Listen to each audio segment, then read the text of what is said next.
lounge car. He's on his way to San Francisco. Don't worry, Mother. I paid for my own dinner. The morning air smells good here. I'd forgotten. I hope you're going to stay for a while. You didn't say in your telegram. Oh, my, wouldn't I love to, but I've got a wonderful new job waiting for me in New York. At least it's almost certain. I'll hear in a few days. Can't tell me anything about it. No, I don't want to hex it. Mother, will you drive through the campus? Yes, if you like.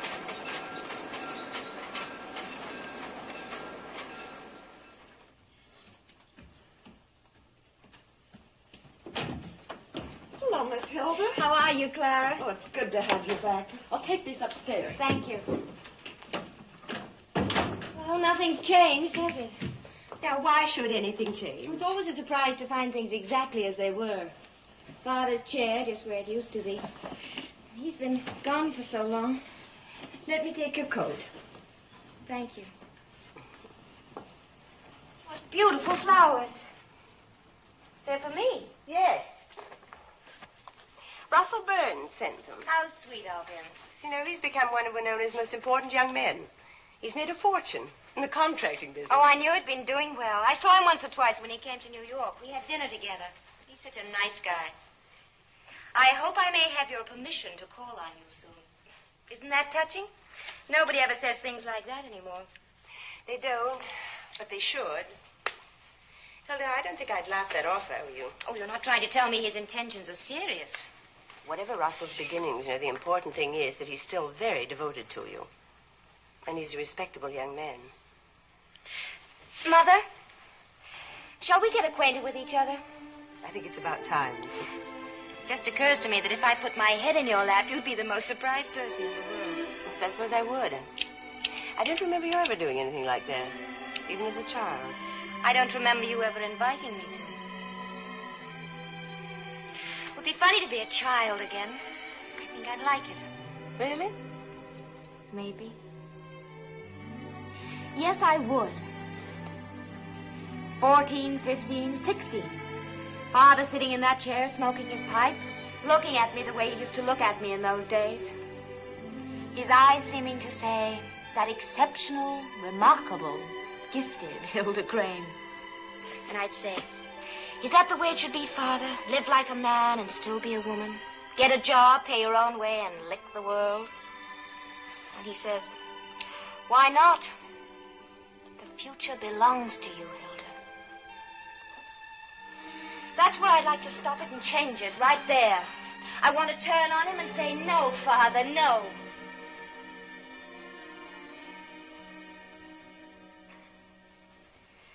And I'd like you to put down your knitting and tell me what you're thinking. I'm thinking it's a lovely day, and I'm glad you're here. No, really, Mother, don't hold out on me. I want to learn. Give me something to believe in. What's your secret? It's no secret, except to people who deliberately blind themselves. What do you mean? Among your friends in New York, I suppose it's fashionable to laugh at the solid virtues like decency and respectability and having a home and children. Well, suppose you can't find a man who can give you a happy, respectable home. Or suppose you think you found him and then discover you've made a mistake. What do you do then? Well, you put up a front. You learn to live with the situation gracefully. If I may be a little corny, Mother, what about love?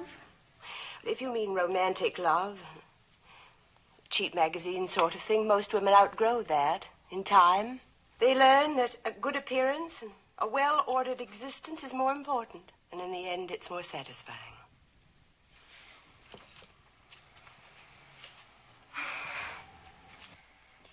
I'm awfully mixed up, Mother.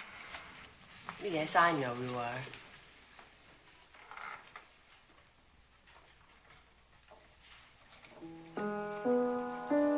Have you ever wanted to go to sleep? I mean, really go to sleep. Just empty a bottle of pills and say goodnight. Well, no. I never wanted to sit on a flagpole either. Well, we've had a wonderful talk, Mother. It was swell. You just closed a door on me, didn't you, Hilda? No, not really. I didn't mean to sound disapproving. Really, I didn't. Don't work so hard at it, Mother. We'll get together. I'm going to try it your way now. My way has failed in every possible direction.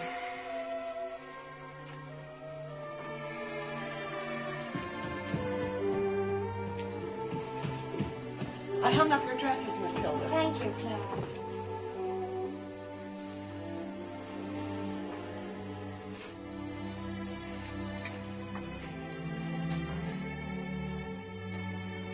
Hilda, tell me. I lied to you, as you undoubtedly know. Yes, it's your coat that told me. It's still a very beautiful coat, but the lining's quite worn. I should have known I couldn't fool you, Mother. I didn't leave my job. They dispensed with my services.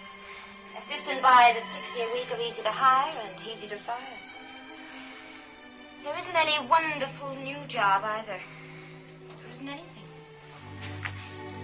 Father never told me what it was really like. I thought I could be independent, and I ended up being more dependent than ever. Dependent on a series of men. Then you're here to stay after all. I suppose so. For a while, anyway. But I want you to help me. I want you to help me very much. Please, Mother? Well, of course I'll help you. I'm your mother. It's my job.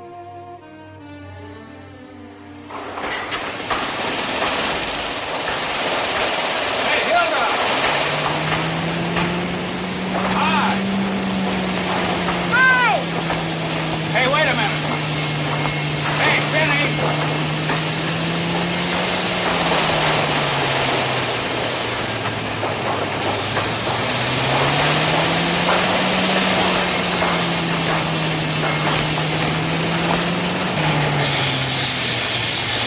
All right, take it away, Benny. Hello, Russell. How are you anyway? Fine, Hilda, fine. I'm sorry I haven't had a chance to call. I wish you had. I wanted to thank you for the beautiful flowers.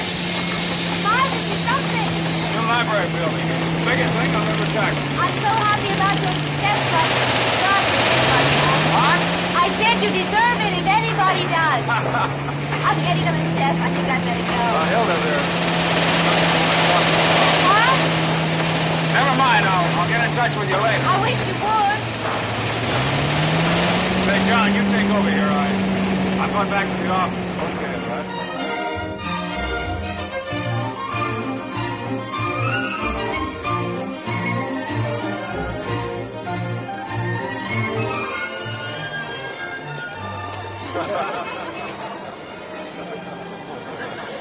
Worse than Henry VIII? Oh, much worse. If I may be permitted just a touch of national pride, Henry VIII was a gilded saint in heaven compared with Francis I of France. Well, back to work. Hello, Jacques. Hilda, it isn't really you. Hilda Crane. Excuse me, one of my old students. Oh, that's all right. Yes, sir, again. Yes, go on. Why not? Do you realize it's 5 years? Will you be in town long? For quite a while, I Oh, think. good. I must see you, Hilda. Have dinner with me tonight. I'd love to. Is Slattery still the best place? The only place that doesn't poison you. Mr. Slattery is French, on his mother's side. I'll meet you there at 7. Fine. Bye. Well, back to work anyway.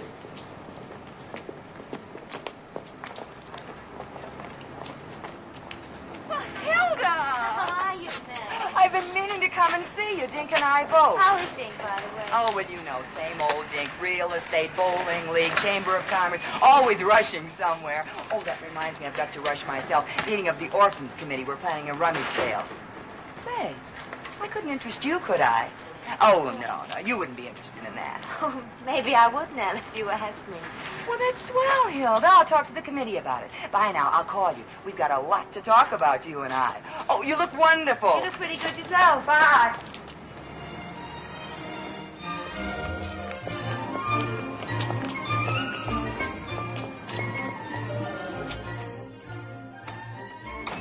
Hilda? Oh, Hello, you had any lunch? yes, I had a sandwich in the drugstore, thank you. Tony, this letter just came for you. It was sent by hand. Oh, it's from Russell. Yes, I know. Mother, I saw Jacques Delisle. Really? Jacques is sweet. He's just as charming and innocent as when we used to hold hands and walk along the South Campus. Aren't you going to read your letter? Oh, yes, the letter. I had a feeling when I saw him that time had stopped. Nothing's changed. Everything's just as it used to be. The girls still adore him. Mother, do you know what's in this letter? Yes, as a matter of fact, I do. Russell discussed it with me. But he wants to marry me. That shouldn't surprise you.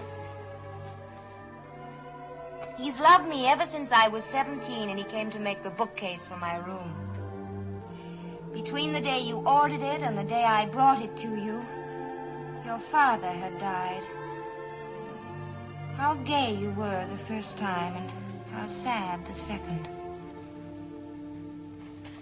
He's such a nice guy.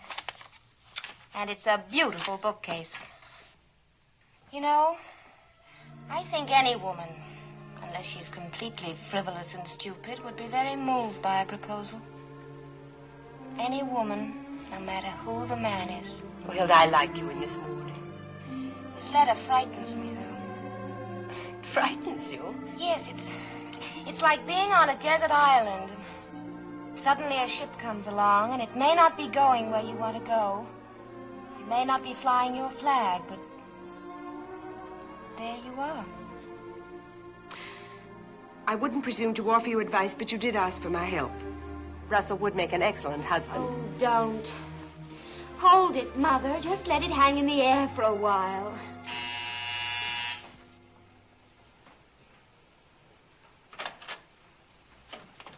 How do you do? I was just taking a little ride, so I thought I'd stop by and say hello. Mrs. Burns. Oh, now, this is indeed a pleasure. Do you know my daughter? How do you do, Mrs. Burns? It's nice to see you. Likewise. May I take your coat? I'd rather wear it. It's Russell's Christmas present. It's a beautiful coat. Real Alaska sealskin. I'd like to show it off. May I offer you a drink or something? Liquor ain't good for my heart condition. Well, this is a pleasant surprise. Now, don't kid me. This ain't a surprise. You know why I'm here. My son sent you a letter, didn't he? Yes, he did. I don't aim to make no trouble, but I guess I got a right to get acquainted with folks he's interested in. I got that right, ain't I? Well, you certainly have. I was just thinking how strange it is that we haven't met before, Mrs. Burns, in such a small town. It's nice you met Russell, anyway. But it is strange, isn't it? What's so strange about it? You a professor's wife and me that used to run a hamburger stand? But what courage. Why, everyone admires you, Mrs. Burns, with the way you put Russell through high school and how you sacrificed for him and how you made his success possible. It's the truth. I live for nothing but that boy. You must be very proud of him now, Mrs. Burns. Yeah, I am. Now, suppose I ask you a few questions. You own this house, don't you? Well, yes. Your car paid for? Yes. Any other property? No. Just a small income from your husband's estate, that right? You've been married and divorced twice, that right? That's right. You got a mink coat, I hear. Yes, I have. Got anything besides what's on your back? Now, look, Mrs. Burns, I know you don't mean to be rude, but you sound rude. You're here because you love your son and you don't want him to make a mistake. Well, I don't want to make a mistake either. Not again. And if I don't intend to marry him, then your questions do become a little impertinent. You mean to tell me you're going to pass up a proposition like my Russell? My inclination is to say no to him, but I want to think it over. Especially his bank account. I know he's well off, Mrs. Burns, but what I'm really thinking about is how kind he is, how good he is, and especially how much he seems to care for me. Russell's taken girls out before, and his heart ain't been broken yet. Was he serious about them? He might have been, but then I talked a little sense into him. Have you talked a little sense into him about me? I ain't had a chance to come up so sudden. I see. He done this behind my back. Mrs. Burns, you could be a great help to me. Suppose you go home and do everything in your power, just as you did with the other girls, to keep Russell from seeing me again. If you succeed, I shall be relieved. But if he still wants to marry me, if he repeats what's in his letter, that his whole life depends on me, then I shall have a problem.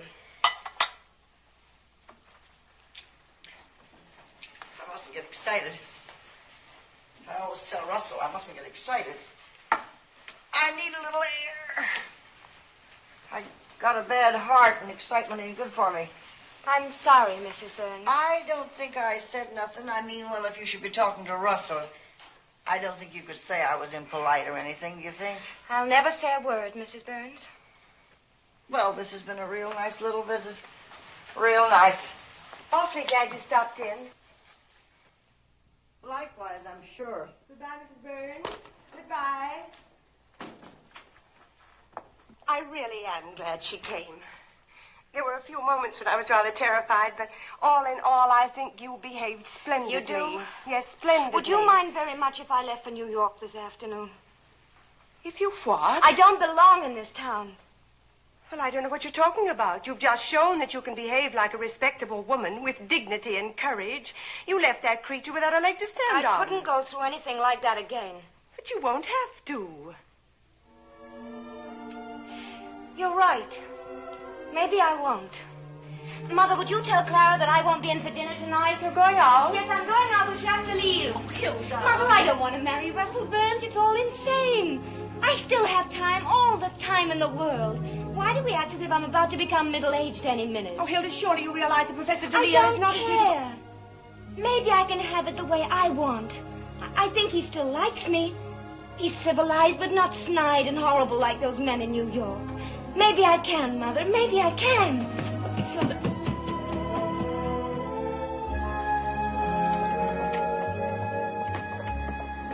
Where shall we go? Well, there's a basketball game at the gym and a lecture at the YMCA. Let's walk, shall we?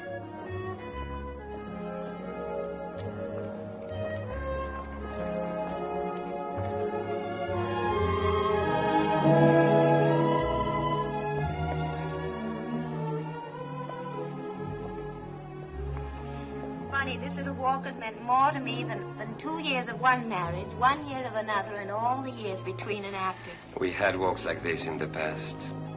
And you talked like that, too. Oh, I was only a baby then. So I thought. And then along came a football player who didn't think you were a baby at all. Did you really want me, Jacques? Did you want me? Oh, I wanted a lot of things. Perhaps you were one of them? This happens to be where I live. Come in. All right, Jacques.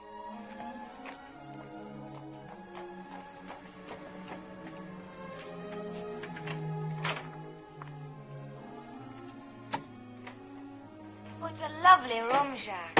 Yes, I'm leaving it at the end of this semester. But why, when they just made you a full professor? Associate professor. At $4,800 a year. Lovely room and all. These are worth much more. The galley proofs of my novel. The publishers gave me an advance of $10,000. You've written a novel, Jacques?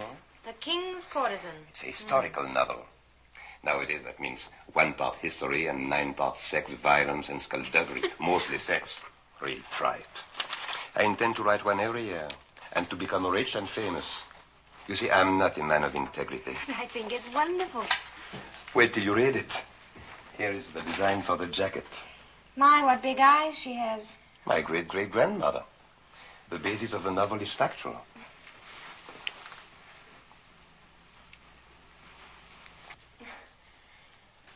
Well, that wasn't a campus kiss, Jacques. I've been waiting to do that for 5 years. You came back to Winona twice, and you never called me. Oh, well, I thought about you. Quite often. Why did you divorce him? Which one?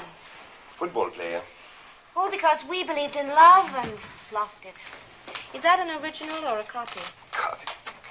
You mean desire, don't you? Aren't they the same? That's a schoolgirl's question. Well, then schoolgirls have more courage than most women who'll settle for 3 meals a day and love once a month. So the football player ceased to thrill you, and you walked out on him. Yes, you might put it that way. But let's not talk about old marriages. They're as dead as yesterday's newspaper. What about the second, the editor? What was wrong with him? Oh, it just didn't work out, so we agreed to separate. He very kindly offered me alimony, and I very naturally refused it. You have, as they say, lived, haven't you? Does it show in my face, Jacques? Yes. It's very provocative. I'd like a drink. You're even more attractive than you used to be when you were an innocent child. Oh, that's very nice, but I'd still like a drink. You gave me a bad time, Hilda. You and the football player. You see, he was a blow to my ego. And so was the editor. And the others. Whoever they were. And later on, I'm not boring you. No, Jacques, go on. Later on, I developed a dream about you and me. It was a schoolboy dream, of course. It went like this. I had become a famous novelist. I always wanted to write a good book, you know, not this tribe here. Anyway, I'm famous, and I come to New York a celebrity. I meet you. You are still beautiful, but you are disillusioned with your second-rate life. We have champagne dinner and so forth. At dawn the next day, when you leave my suite, you realize that when you left me 5 years ago, you made the most tragic mistake of your life. But I yawn, turn over in bed, and go back to sleep, having forgotten even your name.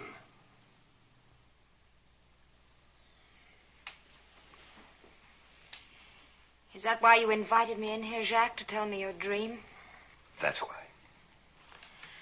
I had a dream, too, just as juvenile as your dream about me. I dreamed that when we met again, time would stop and all the years would fade. You'd ask me to marry you. We'd elope right then and there and live happily ever after.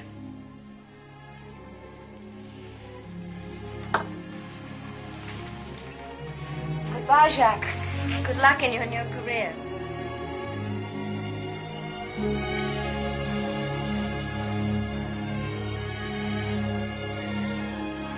No, I mean it. You can't live now. Oh, my dear darling Jacques, you mean you want to marry me? You know what I mean. You think I'm a bit of a tramp, don't you? I think you are a grown woman and lovely. And a bit of a tramp. Well, I'm not. Jacques, will you play a game with me? I'm in a mood. It's strictly a game. What game? Ask me to elope with you right now. I won't hold you to it. I just want to hear the words. Elope with me right now? Oh, I'd love to, Jacques. Where shall we go? You can speak freely. It's just a game. You're a great girl. But somewhat second-hand, and men don't marry second-hand women, do they? Especially Frenchmen. They don't marry girls like me. They marry a different kind, and with my type, they make an arrangement. Hilda. But I want to be married. I'm sick of being a great girl. I want to have children and live with one man for the rest of my life. Have you ever heard anything so grotesque? Hilda, it wouldn't last a month. I would suspect every man you met. Will you please let go of me, Professor, because I'm hating you right now. I'm hating you something awful. Hilda, give me a chance. Try to understand I'm in love with you. I've always been. Give me half a chance. Give me some time.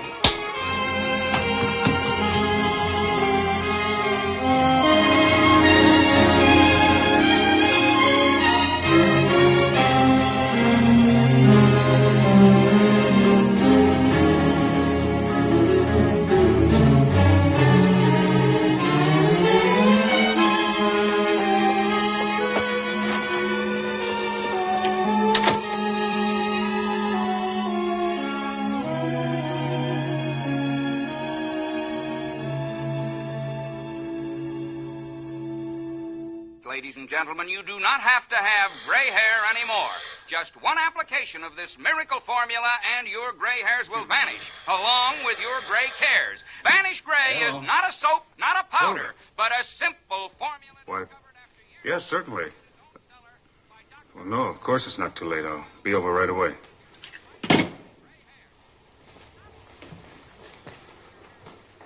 You're going? Yes, Mother, I'm going. Now, don't sit up all night staring at that thing. You know you need your sleep. I'll be back in a little while. Good night. Good night. And you receive absolutely free a month's supply of Vanish Gray.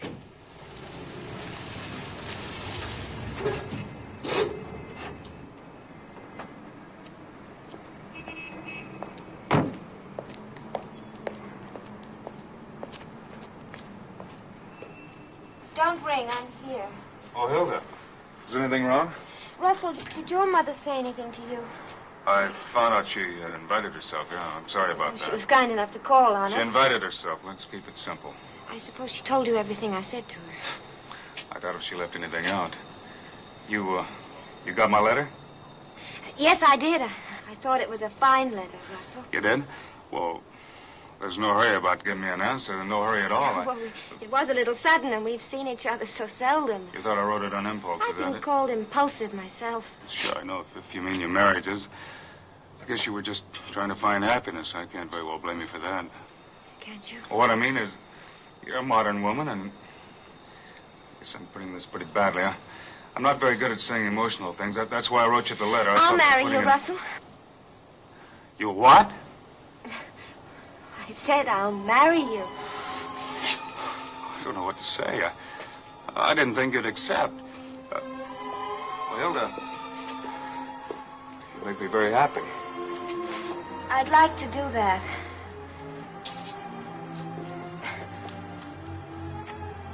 Good night. Well, good night. Call me in the morning? Yes, I'll call you in the morning. Good night. Good night. Good night.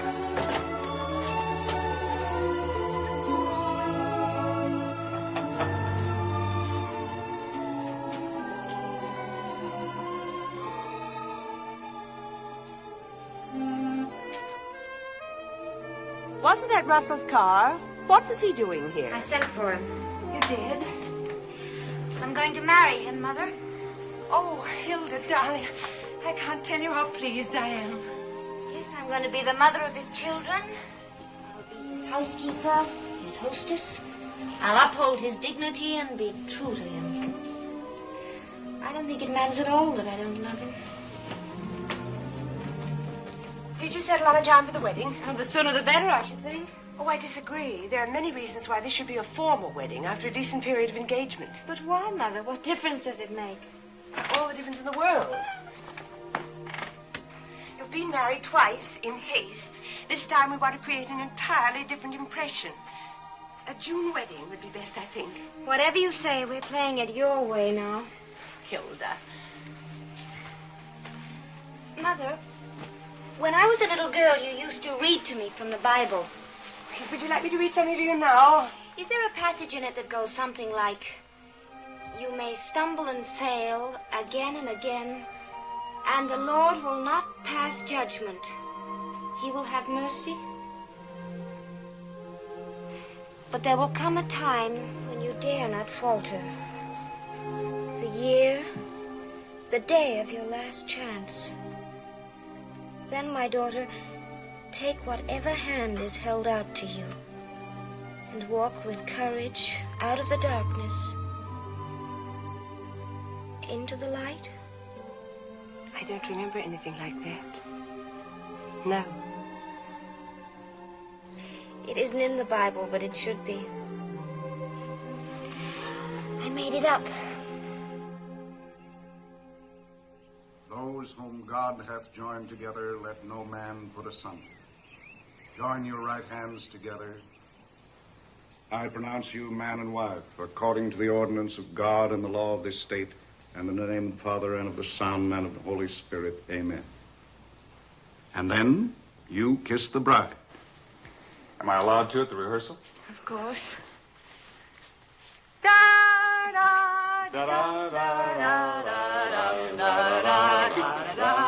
Oh, Hilda, it's going to be just beautiful. I can't wait to see your wedding dress. And that's it? That's it. I'm due at the hospital, Hilda. Oh, thank you so much for coming, Dr. Joe. Well, if I've got to give you away, I might as well do it right. Oh, I wish your father were here to do it for himself. See you tomorrow. So long, Russ. Bye, Doc. I'm afraid we've held you up, Russell. Run along if you're late. You did beautifully, darling. I was as nervous as if it were the real thing. I'll drop in later. Bye. Miss Burns? Bye, Mrs. Burns.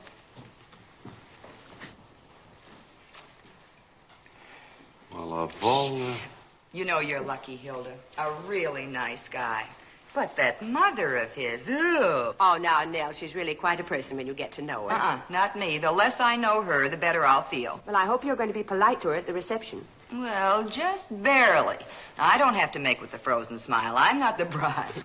Well, I have to meet the caterers back at the house. You coming with me, Hilda? No, I'll come on later. I'd like to walk. Whatever you say, dear. Goodbye. You know, I'm serious about that old bat, Hilda. Mark my words, she'll make your life miserable if you don't put your foot down, make her understand who's boss. Now, look, when Hilda and Russell get back from Honolulu, That's too late, and you know it, Dink. You've got to nip them in the bud. She's not going to live with you, is she? Oh, well, I haven't discussed it with Russell yet, but I think he feels under obligation to her, and with her heart condition. Oh, heart condition, my foot. She's as healthy as a horse. Ask Dr. Joe. She trades on that alleged heart of hers just to keep her thumb on Russell. Every time he finds a new girl, she gets another heart attack. You take my advice and push her right out in the street. There, I've done my duty as matron of honor. Say, maybe I can mix business with pleasure and sell you a little house for her. I've got a whole block of houses on Maple Street full of mother-in-laws, and they love it. They can bellyache each other all day long. As a matter of fact, I think I've got just the place for her. It's right in the middle of the block, and she can bellyache in both directions. Uh-oh. Did I put my foot in? No, I don't think she could hear you. Well, goodbye, darling. Happiness and all that sort of nonsense. And lots of it for me, too, Hill. You know, if I were just 10 years younger, Yeah, well, you'd still be married to me. Now, come on, Dick. I'll see you tomorrow, Hilda. Bye. Bye-bye now.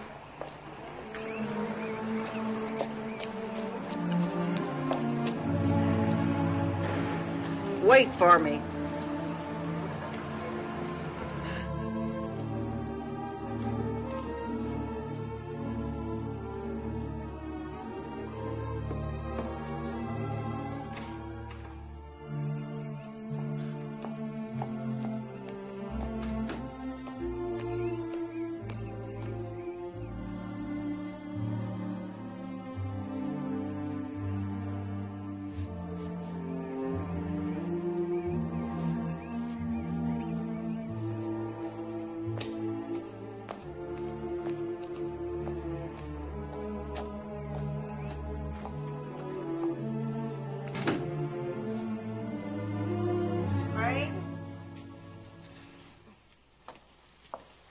Hello, Mrs. Burns. I didn't know you were still here. I came back to have a little talk with you.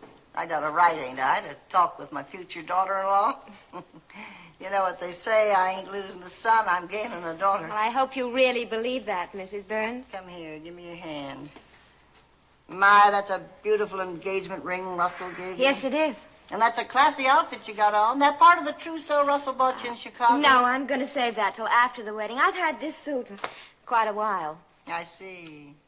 Some other man bought it for you. How long do you figure this marriage is going to last? Mrs. Burns, why do you talk to me like this? Stop kidding me. You know. You and me, we both know. I had you looked up, young lady. I know everything about you from the day you was born. Call that belly aching if you want to. There's nothing in my life that I'm ashamed of. No? When you was at college, you and two other girls was brought up before the dean of women for being drunk. Correct me if I'm wrong. Drunk? Oh, yes, I remember. Good heavens, how can you use the word drunk? It was an escapade. Escapade, huh? What about your first husband, Kenneth, what's his name? You lived with him before you married him. What's that got to do with it? I loved him, of course. When you was 19 years old, you got drunk. When you was 20, you lived with a fella.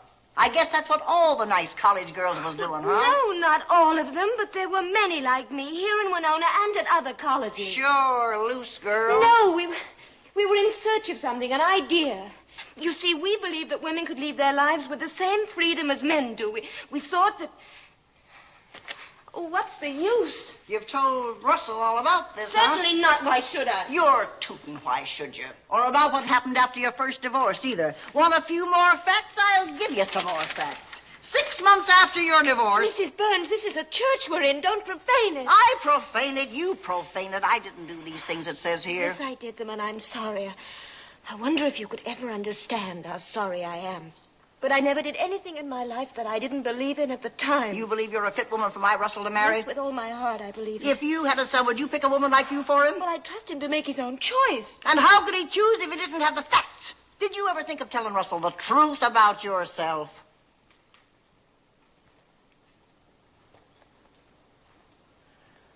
Why don't you tell him? Why haven't you already told him? You think I was afraid? Possibly. You think I was afraid, don't you? I think you want him to be happy just as much as I do.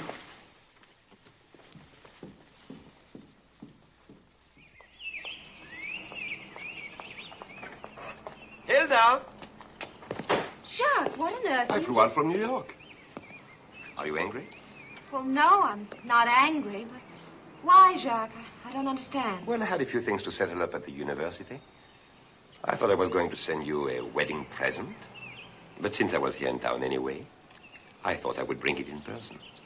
Here, a copy of my book, suitably inscribed. You shouldn't have come here, Jacques. I didn't know I wasn't allowed back in Winona. But as long as I'm here anyhow, perhaps you'll invite me in. Well, I suppose I'll have to. I accept your gracious invitation. You needn't wait after all. No. Have him wait. The lady says you are to wait. Right, sir. The ceremony's at 4. We should be back, I should think, by 4:45. I think perhaps you'd better start serving at 5 at the latest. Yes, oh, Mrs. Hilda, Crane. your airplane tickets for Honolulu. Professor DeLille. How are you, Mrs. Crane? Jacques is here on business from New York. He bought me a wedding present. Wasn't that sweet of him? Well, I think that will be all then, Mr. Jensen. Very well, Mrs. Crane. Come in, Jacques.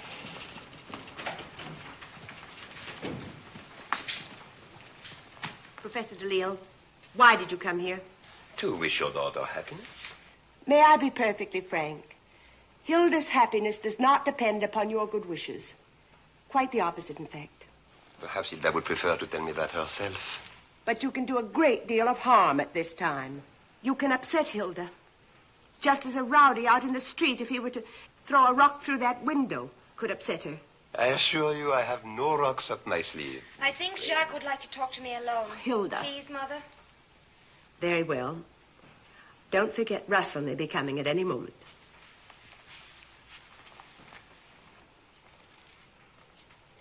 Make it short, will you, Jacques? Oh, Hilda.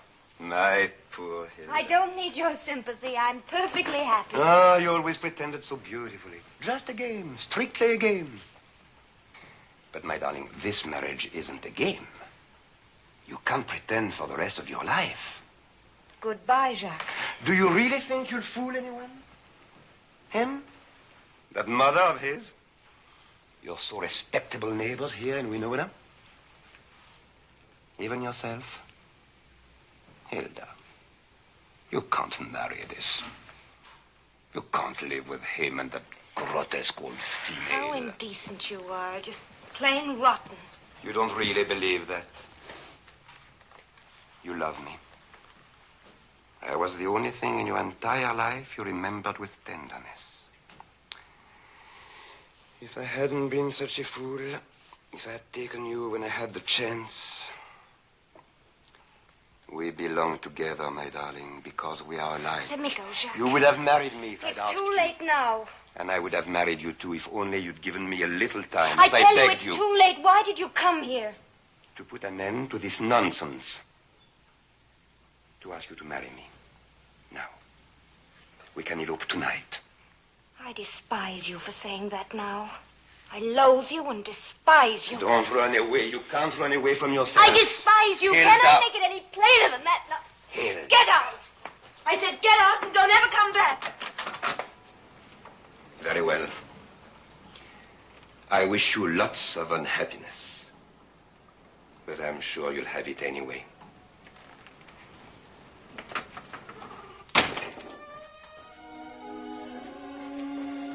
He's gone. For good, I hope.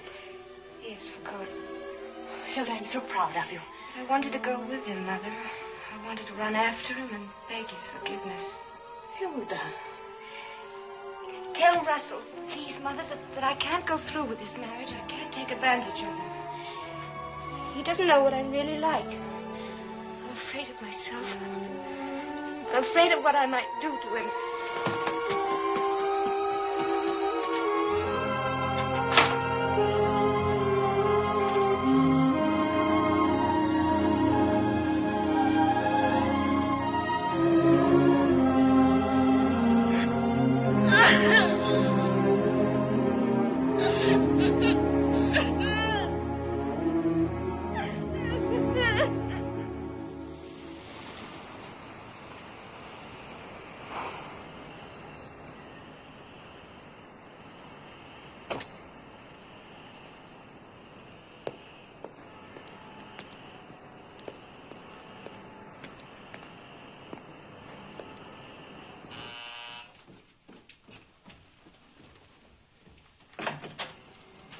Russell. You shouldn't have come here. She won't see you. It's just as I told you on the phone. She's upstairs writing you a letter. What do you think I should do, Stella? Go home and let me try to talk some sense into her. I think that's my responsibility now, to talk sense into my girl and vice versa. I could kill that man for coming here. It wasn't only DeLille. Something else you don't know about. Something that happened at the church after the rehearsal. Excuse me, Stella.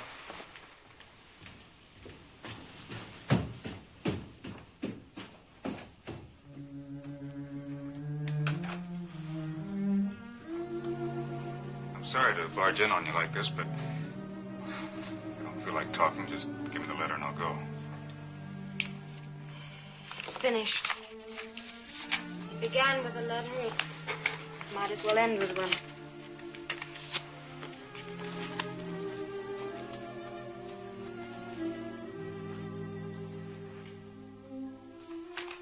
Oh, don't, Russell. I want you to take a short ride with me, Hilda. Just a little way from here. Then you can say goodnight or goodbye or whatever you want to say. Come on. I'd rather Please, not. Hilda.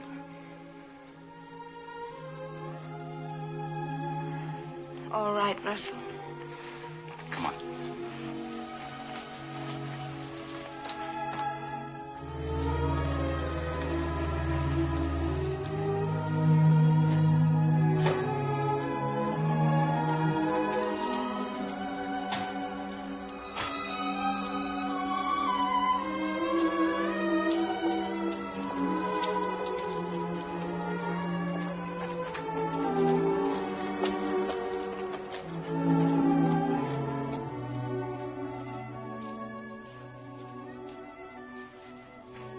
Come on inside.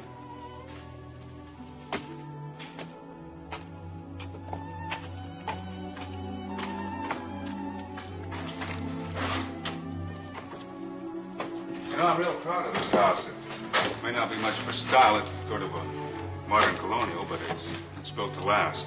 Like in the old days when a man expected to hand his house down to his son, and he in turn to his son.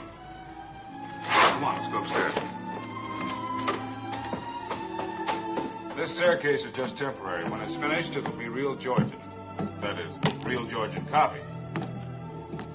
Watch that step. The first one's a long one. This is the master bedroom over here. It doesn't look like much yet, does it? Come on. Watch your head. This is the growling room, just in case of a fight. Can't be made into a guest room, too. Extra bath is over there.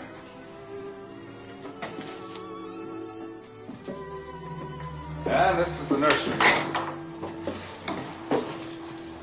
It's being built so that it can be expanded out over the kitchen wing, just in case. You hurt yourself? No. You have to be careful around here.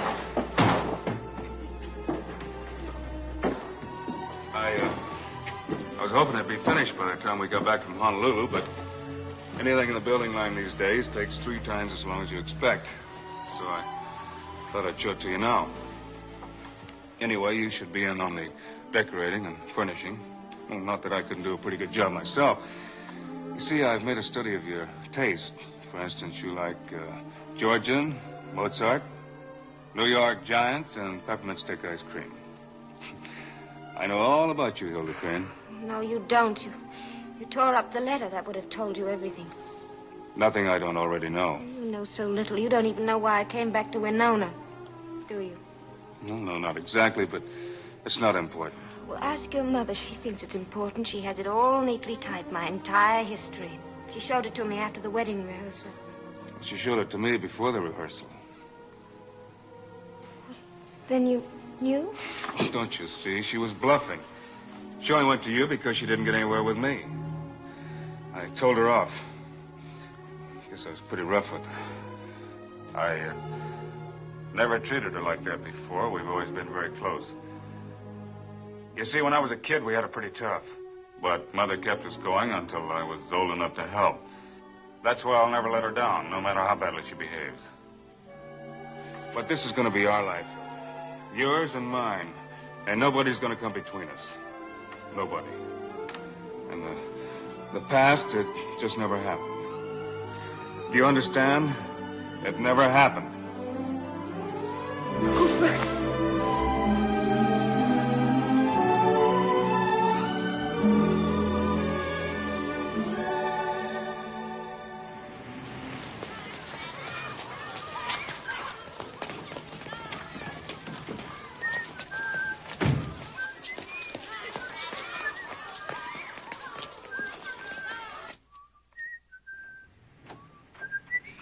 Mr. Small, you're early. Well, you can't be too early when you're driving the bride. Tell them I'm here, honey. Don't you honey me. They'll be out when they're ready. All right. Well, Mrs. Crane, the car is here. Thank you, Clara. Will you keep the plane tickets, Mother? Oh, yes, I'll give them to Mr. Small. That'll be the safest. He'll be driving you to the airport after the reception. I've got your bouquet, Miss Hilda. I've had it in the refrigerator. Thank you, Clara. My, you look lovely. A real starry-eyed bride. I feel sort of starry-eyed. I want to talk to you and your daughter. Mrs. Byrne, shouldn't you be at the church? I got a little business proposition for you. But can't it wait until after the ceremony? No, it can't. There's $50,000 worth of government bonds in this envelope. They're all yours if you'll just get out of this town right now. Do you realize what you're suggesting? Listen, I got a big interest in the new Burns building. I'll sign it over to you. I'll get a lawyer and I'll find out a way so Russell will never know. And Mrs. Burns, we're all going to pretend that you've never spoken. Damn you. I'll give you my jewelry, too. It's worth more than $50,000. Just step out into my car and drive away and never come back. Mrs. Burns. The answer is no. Don't you play innocent on me. I know what you are, and you know what she is, too. You dirty tramp. How dare you? How dare you? Don't, Mother. I was expecting this. You have exactly 5 minutes to get to the church before we do. You'd better start now. Russell will be expecting you. My heart's choking me. I'm dizzy. I'm all dizzy. Mrs. Burns. Don't bother, Mother. I'm sick. I tell you, I ain't faking. I am sick. Can't move. There's nothing wrong with you, Mrs. Burns. I can't breathe. You'd better start breathing. This marriage is going through on schedule. I'll forbid the bands. That's what I'll do. I'll get up in church. Shut up! I'll kill you for that just as sure as you're sitting there. I'll kill you for that. Let go of my flowers. Let go. Let go. Is it all right? Yes, it'll do. Mrs. Burns, I'll get you some water. Now listen to me, Mrs. Burns. You'll never, never stop this wedding. I've been awake all night thinking of every possible trick you might play. Now listen carefully, because my mother and I are leaving in exactly 2 minutes. If you're not at the church, the ceremony will go on anyway. But if you're still in this house when we get back, if you're found dead on this spot, let me tell you exactly what your dying words were. You said, "Tell Russell I saw the light at the last minute. I got no grudge against that fine girl. I wish them both happiness. And if you should die in Russell's presence, you'd better use the words I've just given you. I hope for your sake that you can remember them." I'm dying. I am dying. You're not going to die, Mrs. Burns. I was just playing a little game with you in case it occurred to you to die out of spite. But you're not going to die. You're much too selfish. If I were the first woman that you tried to liquidate in Russell's life, you might have had a chance. But this is an old game of yours, and today is just one time too many. So pull yourself together like a brave little soldier, attend this wedding, and smile. Let's go, Mother.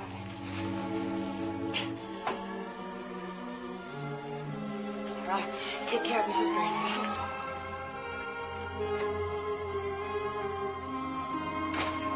Oh, Mother, what am I turning into? What am I becoming?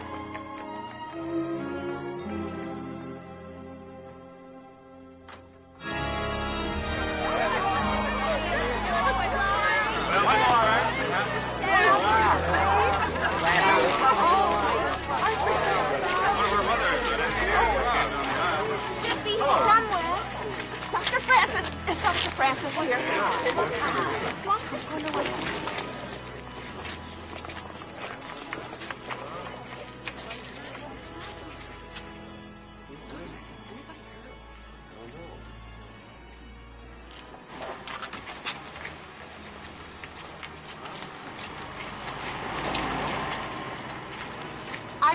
terribly sorry. The wedding reception has been called off. Mrs. Burns has been taken ill. I'm terribly sorry. Would you please spread the word the reception is called off?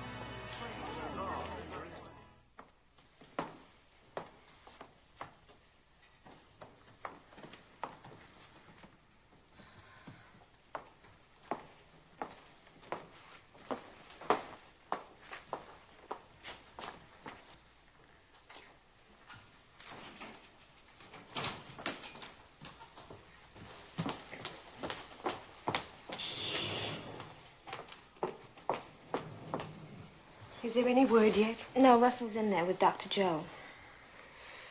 I canceled your plane reservations for tonight, and I'll wire the Moana in the morning. Yes, Mother. Hilda, please don't, Mother. There's nothing you could say that would make me like myself any better right now. Oh, Russell. Take him home, Hilda. There is nothing anyone could do. You'd better get some rest, both of you. Yes, Dr. Joe.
Said you'd be right back, so I took a chance and waited. I'm glad you did.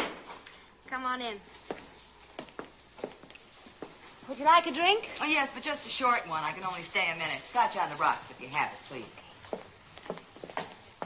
You know, you look tired, Hilda. When are you and Russell going on that wedding trip? It's a little late for wedding trips, don't you think, after 5 months? Oh, you ought to get away, both of you, out of this house. Well, we couldn't at first, the funeral and all the arrangements and so forth, and Russell's been busy. You know. We haven't been seeing enough of each other lately. Nell, tell me what's new. Well, I suppose you know who's back in town. Yes, I saw it in the paper. He's lecturing at our club tomorrow afternoon. You want to come with me? No. You know, Jacques always did give a good lecture, and now that he's a celebrity, I understand he's really something. Oh, how he does thrive on that public attention. Why don't you come with me, just to laugh? I can't, Nell. Russell and I have an engagement. Well, I thought I'd give it a try. You were always so fond of him. Goodness, I better be running. Hilda, do you mind if I say something? You and Russell shouldn't go on living in this chamber of horrors. Why didn't he finish the new house anyway?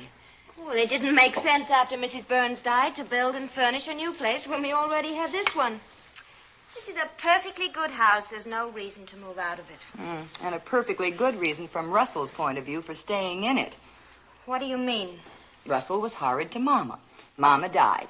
Now Russell's going to be a good boy again and stay right here where Mama can keep an eye on him. Ooh, what an eye. Like a stuffed crocodile. Would you be good enough to mind your own business? Sure. I'm always shooting off my big mouth. Big mouth Nell, they call me. I'm sorry, Hilda. I'm sorry, too. I didn't mean to snap at you. Forget it. I'll be seeing you. How are you, Mrs. Crane? Yes, fine. Nicky, how are you? Fine, thank you. Hello, Hilda. Hello, Mother.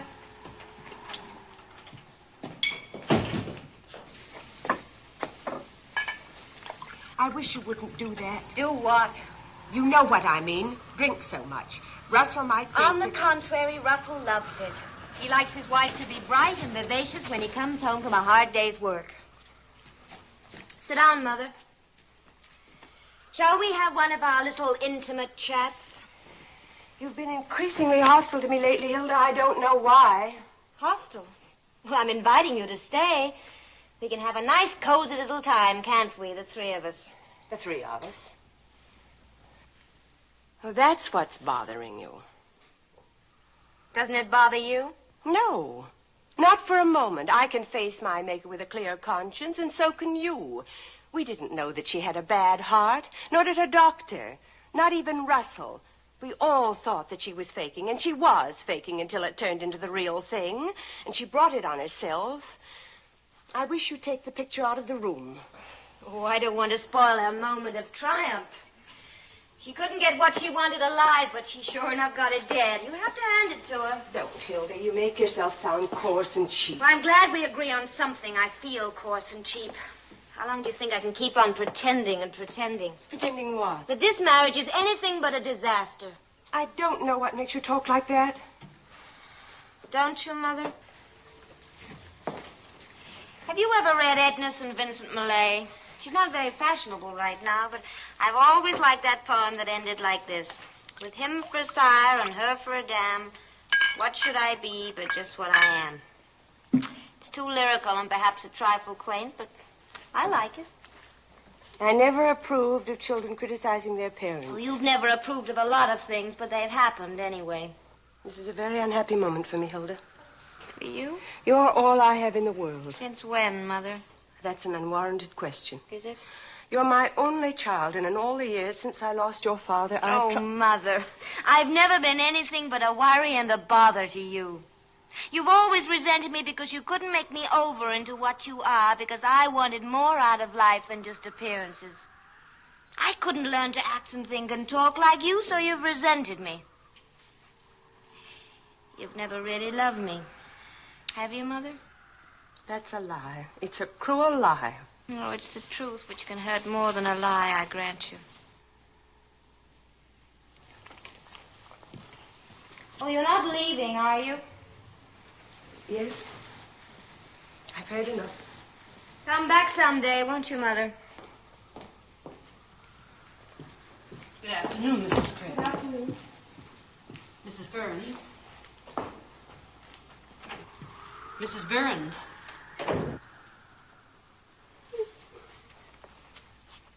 That's me, isn't it? I keep forgetting that I'm Mrs. Burns now. There's a Mr. DeLille on the phone. Oh. Tell Mr. DeLille that I said I'm not at home. Be sure and put it just like that. I said I'm not at home. Yes, ma'am. He'll get the point. He's very quick, is Professor DeLille. Very well, ma'am.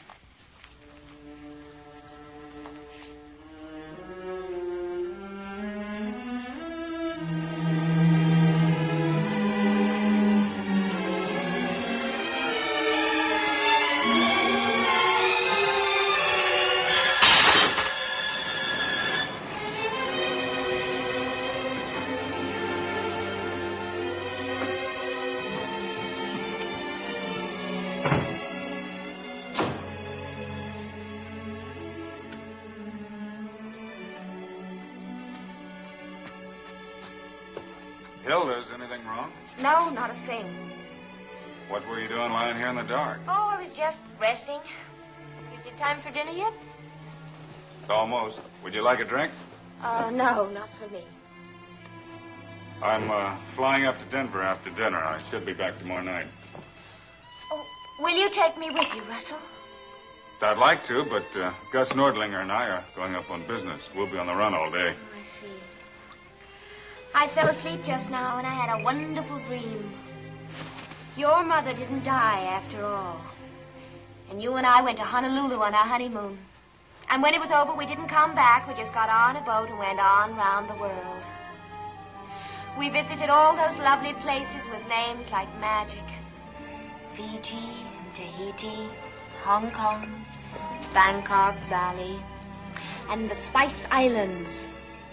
It was all dazzling blue water and coral sands and palm trees in the wind. And the birds of paradise were singing.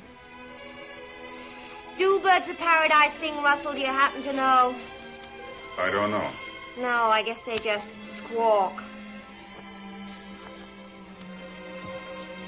Say, someone broke a glass. I did. Bad Hilda, always breaking things. Such a trial to your poor dear mother. I hope she's not cross with me. I don't think that's very funny, Hilda. Don't you? I think it's hilarious. I think the whole thing is hilarious. Don't you agree, Russell? What's the matter with you tonight? I'm a little tight, that's all. Mrs. Russell Burns is just a teeny-weeny bit intoxicated. If you're going to be ashamed of your wife, you might as well have a good reason. Be good and ashamed. I'm not ashamed of you. No?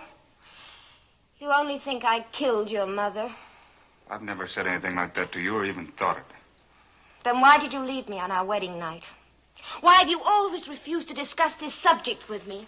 Why have you let this wall grow up between us, this wall of guilt and suspicion, so that now my own husband Hilda, I'll is a discuss stranger? it with you sometime when you're more yourself. Oh, I'll never be more myself than I am right now. Russell, I'm your wife. I'm alive. She's dead. Can't you forget it? No, I can't. Not after what I did to her. After what you did to her. Oh, now I get it. I'm not the guilty one. You are. If you'd never met me, if you hadn't fallen in love with me, if you hadn't defied your mother by marrying me, she'd still be alive. Is that what you mean? You think... Hilda, let's drop it. Oh, now I've disturbed you. That's my trouble. I'm always bothering people. All my life I've bothered my mother, then I bothered your mother, and now I'm bothering you. I'm sorry, Russell. Hilda. I truly am sorry. I shouldn't mix with respectable people. I should stick with my own kind. Oh, have a good time in Denver.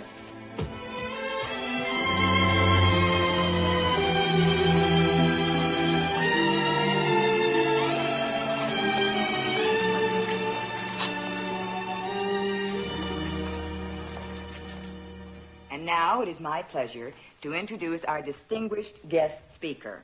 Some of you already know him. Many of you have had the privilege of studying with him. Our pet celebrity, Professor Jacques Delisle. As you see, I'm here as a salesman. Ladies first, let me say that not one of you looks a day older. I live in New York. I've just returned from Hollywood. In neither place is the standard of feminine charm as high as it is right here in Winona.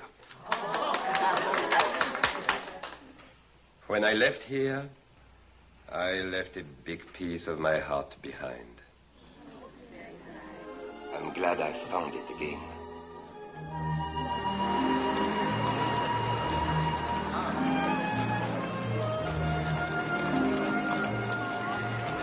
Oh, Hilda, I have to pick up Dink at his office. You two want to come along for the ride? No, I'll take Jacques home, and you and Dink can join us there. Good enough. See you later. Are we riding? No, walking. It's not Right. far. You used to like to walk. I still do in certain company. I guess I owe you an apology. What for? Well, I was very rude, wasn't I, the last time we met? Let's say that neither of us behaved very well. Will your husband be at home? Yes, later on this evening.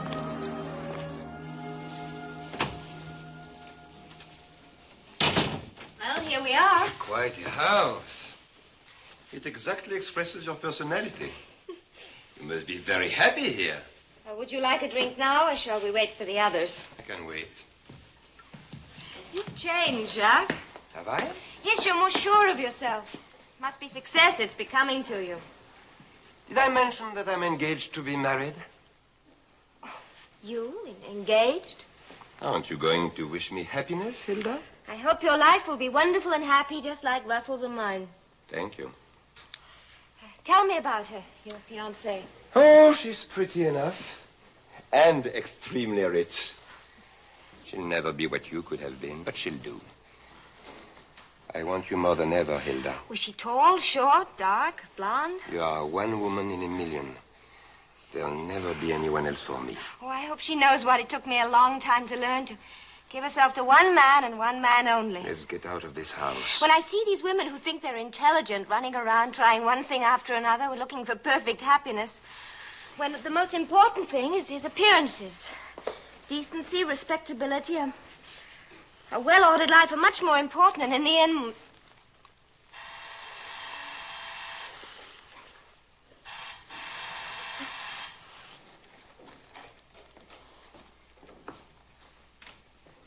I'll get it, Marie. Yes, Mrs. Burns. Come in now. Hi, Dave. Hi. Look, Hilda, something came up. We're on our way to the country club. We just stopped by to tell you. Oh, you could stay and have a drink, surely. Scotch on the rocks, am I right? Thanks, but can't do it. You see, this guy is a prospective customer. As a matter of fact, we're late now. He invited us over for dinner to meet his wife. Oh, well, bring him here. I can get dinner for us all. Call him up and tell him I'm lonely and... Sorry, Hill, but it can't be done. Well, let him wait. You can stay and just have one drink, can't you? Oh, we'd love to, Hilda. But you see, if Dink can put over this deal, I get a new convertible. Well, I'm a customer, too, you know. Russell's going to give you the new house to sell, isn't he? The unfinished one? I think I'll stay a while. You run along, Dink. I'll take a taxi and join you. Now, wait a minute. This guy and his wife expect us both. You see, business is business, Hilda. Beat it, Dink. Okay. I'll just tell my $100,000 prospect that you didn't care to meet his ugly wife. I'm sorry, Hilda, but that's the way it is. Oh, gosh, wait a minute, Dink. Maybe we could drop in after dinner. Yeah, you do that. Goodbye, dear.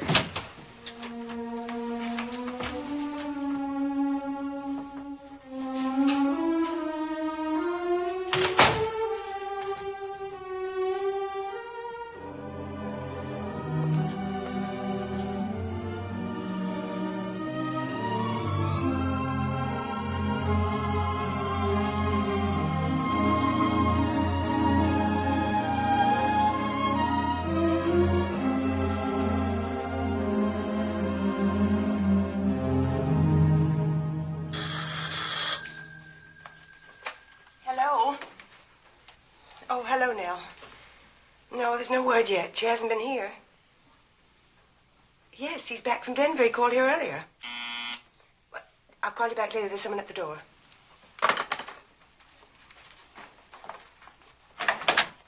Russell. Where is she, Stella? Well, these friends of hers from New York dropped in, and she called to say that... Don't lie to me. Where is she? Nell said she was with Jacques Delisle. Where's he staying? At the Manor Inn. But, Russell, you mustn't think just because...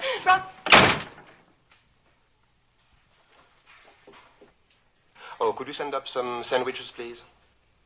Well, if the kitchen is closed, some crackers and cheese, but right away. Thank you very much.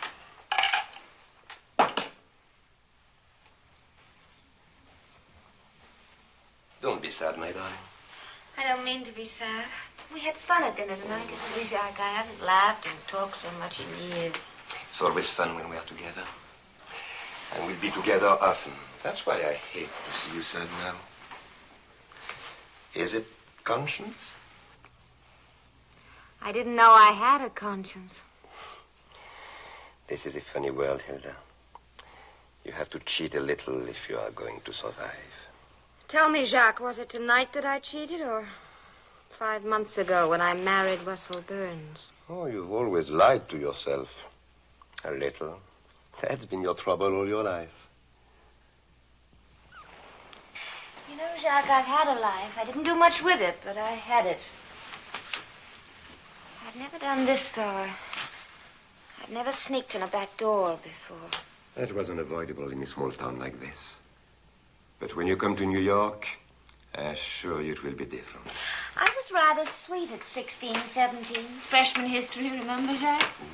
I sat in the front row. I wanted to have a beautiful heart and a beautiful mind. I wanted to give to some wonderful husband and to a large family of children. I wanted to be Joan of Arc and Florence Nightingale. Very bad casting, as they say in Hollywood. Would you like a drink? The trouble with you, darling Hilda, is that you are a classic figure and don't know it. You belong in the 18th century. Better yet, the Renaissance. Because do you know what you really are, Hilda? You are a courtesan. in the old tradition. A classic courtesan like Pompadour, Dubarry. In the right incarnation, you turn the heads of kings and do all the queens out of their marital rights. Oh, that must be our primitive room service. Hilda, go outside. I said go outside.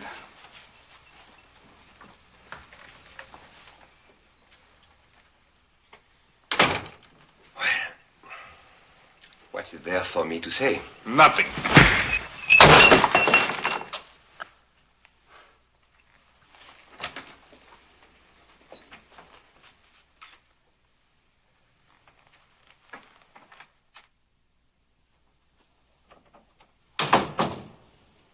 Hilda, I'm so glad you're home. Russell went to look for you.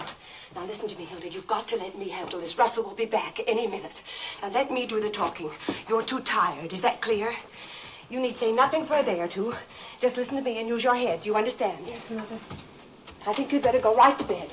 Don't see him at all tonight. Tomorrow will be time enough. I couldn't keep it from him that you were with that man, but he doesn't know where you went or what you did. We can be grateful for that, at least. It would be so much worse if he'd actually found you together. He did, Mother. We were in Jacques' room at the inn. What are your intentions? Intentions? Yours and this man's. Oh, yes, his intentions. Jacques has intentions, as a matter of fact. I'm to spend time in New York, make little visits. We'll meet places up backstairs, and he'll find reasons why I should be in New York several times a year, and the rest of the time I'm to live off my husband. He's very clever. He's good at appearances, like you. Hilda, will you please try to be rational? Rational is the thing I'm the most, because I know exactly where I belong. I'm a classic figure. A courtesan, he called me. That's what Mrs. Burns called me. In case you didn't know, courtesan's a fancy word for tramp. Well, what are you? Oh, you agree with him, don't you, Mother? You agree with him, but it isn't true. I'm a woman, a failure, hopelessly wrong, but all my life I've struggled to be a woman, not a courtesan, not a tramp. Where will I get the courage to live through this? Oh, I'm giving you a bad night, aren't I? Mother, do you perhaps love me a little? How could anyone love you after what you've done? But you're my daughter, and we have to live in this town. It's my responsibility to keep up appearances, even if you won't try. Now, as long as you're here, we're going to pretend that you're a respectable woman. We're going to hold our heads up, you and I.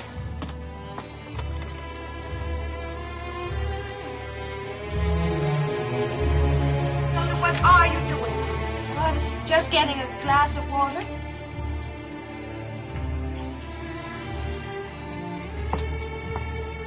I can still handle it.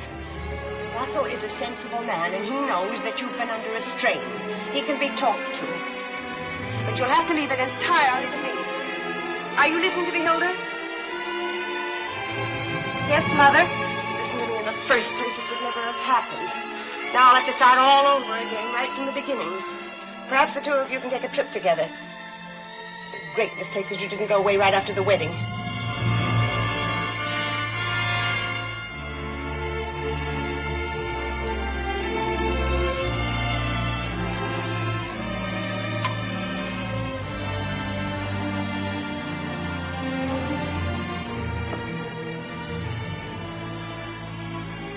As for that other one, you're never to see him again.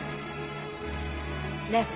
From now on, I intend to have my way. You won't get the chance to degrade us any more than you already have. Mother, I'm terribly tired. Would you mind? He's here. Now, don't say a word. Leave everything to me. Lock your door when I go out. Do you understand? Yes, Mother. Good night, Hilda. Goodbye.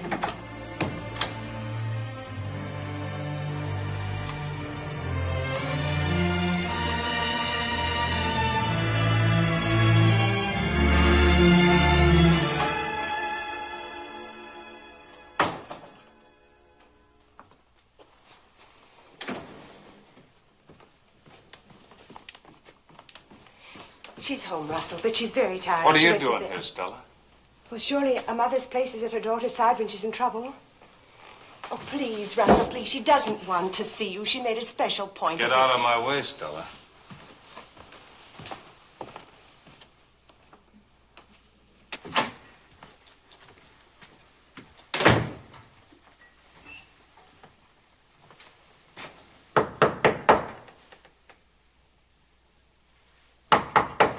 Hilda.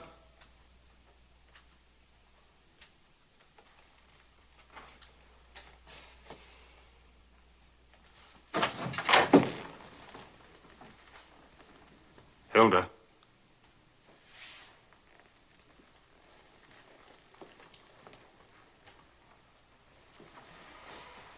Hilda.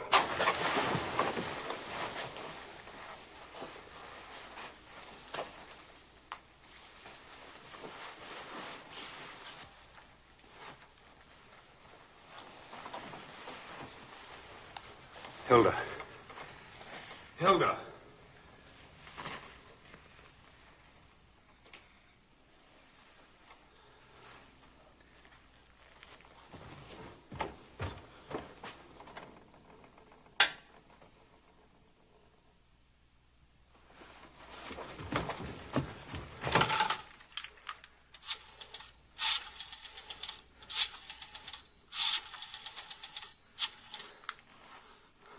Dr. Francis, this is Russell Burns.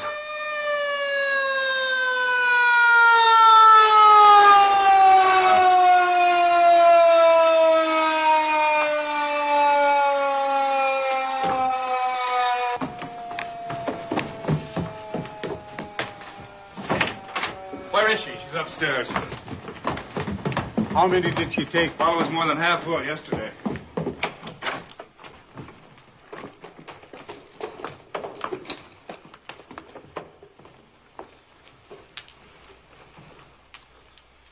Metrazole. Intravenous. Get your stomach pump ready. Can you save her, Doctor? We'll do our best. Please leave us alone with her, Russell. Ready? Here's the Metrazole, Doctor.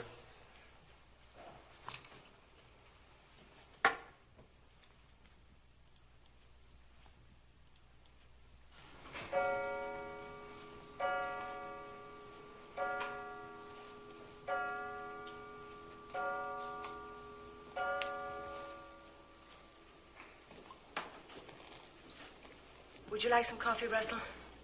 No, thank you.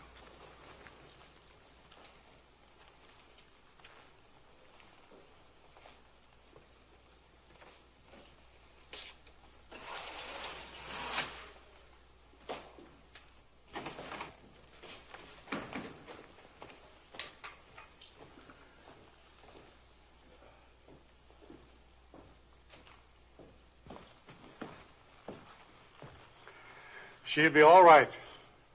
I phoned for a nurse. The intern will stay with her until the nurse gets here. Hilda mustn't be left alone. She'll be a pretty sick girl for a couple of days. Yes, Doctor. After that, I don't know. Sometimes they try it again. A doctor can only do so much. Your wife wanted to die, Russell. There's always a reason. Who caused her to do this to herself? Well, I better be getting some sleep or I'll be a hospital patient myself. Thank you, Doctor. All right, Russ.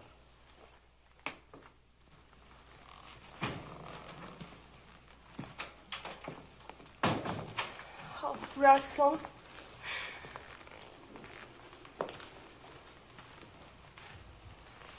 Russell, I hope you won't judge her too harshly. She was always an unstable person. Very like her poor father. Brilliant, but unable to face I up wasn't to the thinking facts of of life. judging her, Stella. I was thinking of what the doctor said. Who caused her to do this to herself? But why are you looking at me? Surely you don't think I had anything to do Didn't with you? it? Of course not. I didn't put all those ideas into her head. I didn't send her off to New York to lead the kind of life But that you she did did, not. Stella. You denied her the only thing she ever asked of anyone. To be loved for her own sake. Did you ever put your arms around her and say, "You're my girl no matter what you do"? You never did that. You never even thought of doing it. That's why she went to New York. She was looking for something. Understanding, affection. Well, don't feel too badly about it, Stella, because when she came back, I had my chance, and I treated her even worse than you did, because I offered her love, and then when Mother died, I let her down completely. I acted like a hurt kid.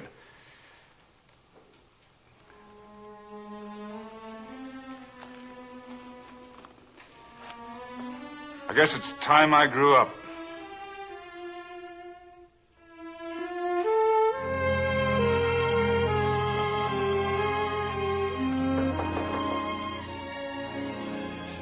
Come in.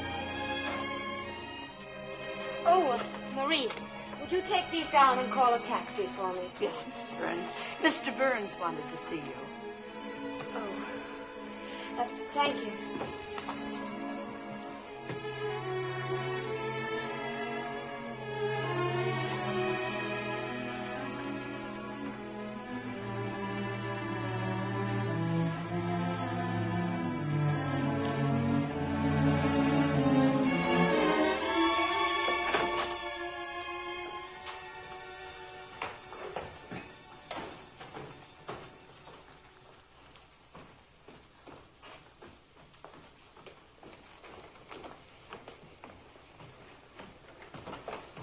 Hilda, I wanted to have a talk with you. There wouldn't be much point in our talking now, would there? I didn't want to disturb you until you felt better, but will you take a little walk with me? No, Russell, I'm going back to New York. I don't belong here. I never have. I could never do you anything but harm. Please, Hilda. You'll have enough time before your train leaves.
House should be finished in about 3 months.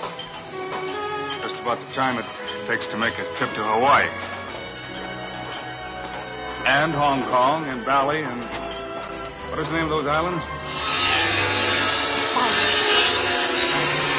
You'll have to speak up.